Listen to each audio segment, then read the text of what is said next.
আছে যায় দে থাক ওদের নাম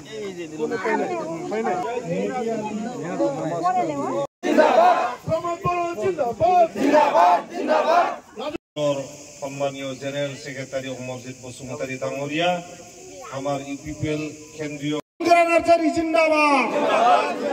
ইউজি ব্রহ্ম জিন্দাবাদ এই সকল নেতার কারণে আজি হুডুমকাটা নাম্বার 1 গাঁৱত আমাৰ বেছিভাগ মাইনৰিটি কমিউনিটিৰ পৰা বিপিএফ দলৰ পৰা আৰু বেলেগ বেলেগ দলৰ পৰা আমাৰ ইউপিপিএল দলত যোগদান কৰিছে মানে 100 জনতকৈ বেছি ইয়াতে আমাৰ ইউপিপিএল দলৰ নীতি আদৰ্শ ভাল পায় প্ৰমোদ বড়ো ছাৰৰ কাম কাজটো ভাল পায় যেহেতু আমাৰ বিটিআৰত কোনো পৰ্যায়ে ইয়াতে বুলডোজাৰ নচলে ইয়াতে উচ্ছেদ নহয় ইয়াতে বহুত মানে মিছা মাতিবলৈ আহিব পাৰে নেগেটিভ কেম্পেইন এটা কৰিব পাৰে যোৱাবাৰ 2020 চনৰ ইলেকশ্যনৰ আগত কিছুমান ভণ্ড নেতাবিলাকে কৈছিল যে বিটিআৰ চুক্তিৰ 7.2 দফা মতে মাইনৰিটি সকলক উচ্ছেদ কৰিব এতিয়া 5 বছৰ ইউপিপিএলৰ চৰকাৰ হ'ল বিটিআৰত কিন্তু এটা পৰিয়ালো ইয়াতে উচ্ছেদ হোৱা নাই তেখেতসকলে কৈছিল যে আজান বন্ধ হ'ব আজানটো বন্ধ কতো হোৱা নাই ইয়াতে কৈছিল যে গোস্ত খোৱা বন্ধ কৰিব গোস্ত খোৱাটো বন্ধ হোৱা নাই তো গতিকে আমাৰ 7.2ৰ কথা মিছা মাতি পেলাই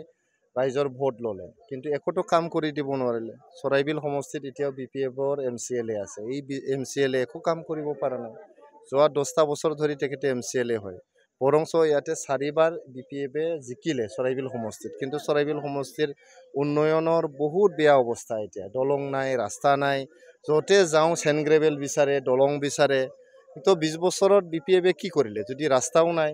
যদি চেনগ্ৰেভেলো নাই দলঙো নাই কালভাৰো নাই ইয়াতে মাটি পাট্টা বিচাৰি আছে মাটি পাট্টা কিয় নিদিলে বিপিএফে কিমান 17 বছৰ বিপিএফৰ চৰকাৰ থাকিলে মাটি পাট্টা কিয় নিদিলে আমি ইউপিপিএল চৰকাৰ যোৱা 4.5 বছৰত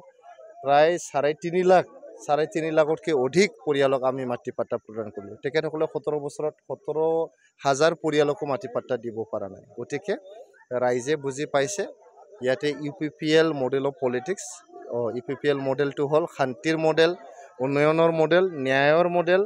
সকলো জাতি জনগোষ্ঠীৰ মাজত মিলাপ্ৰীতিৰ এটা মডেল গতিকে ইউপিপিএল মডেল অফ পলিটিক্সটো একচেপ্ট কৰিছে গ্ৰহণ কৰি লৈছে আৰু আকৌ এবাৰ প্ৰমোদ বড়োক 2025 পৰা 2030 চনলৈকে বিটিআৰৰ সিএম বনাবলৈ সাজু হৈছে প্ৰাক্তন এমচিএলএ মমিনুৰ ইছলাম আছে এই কৈছিল যে বিটিচি নিৰ্বাচনৰ পিছত উচ্ছেদ হোৱাটো একদম নিশ্চিত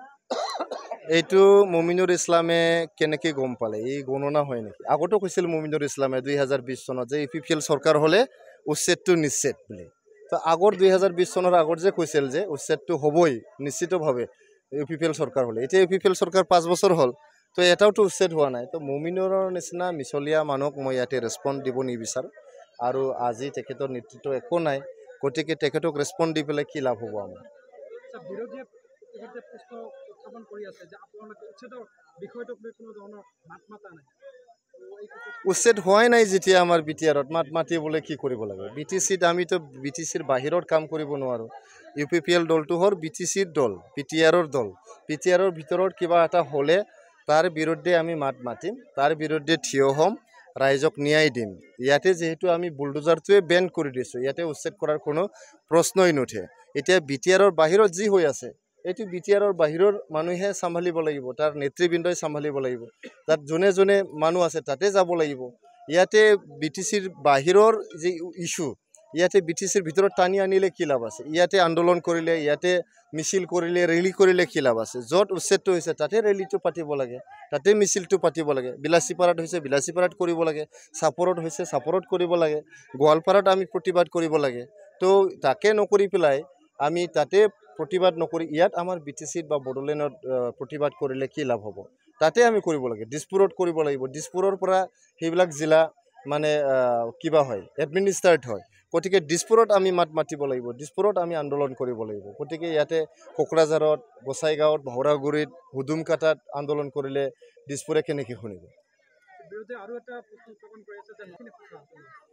এইটো আজি ইলেকশ্যন আহিছে বহুত মানুহে বহুত কথা ক'ব তো আপোনালোকে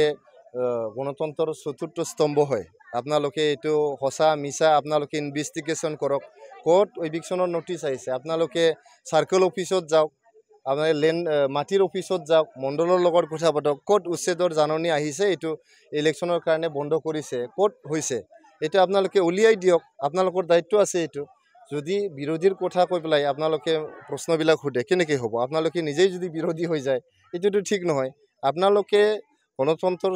চতুৰ্থ স্তম্ভ, আপোনালোকে ৰাইজৰ ভইচ হয়, ভইচ অফ দ্য পিপল। গতিকে ৰাইজৰ ভইচটো আপোনালোকে তুলি ধৰিব, বিৰোধীৰ নহয়। বিৰোধী বা আমি ৰুলিং পাৰ্টি আমি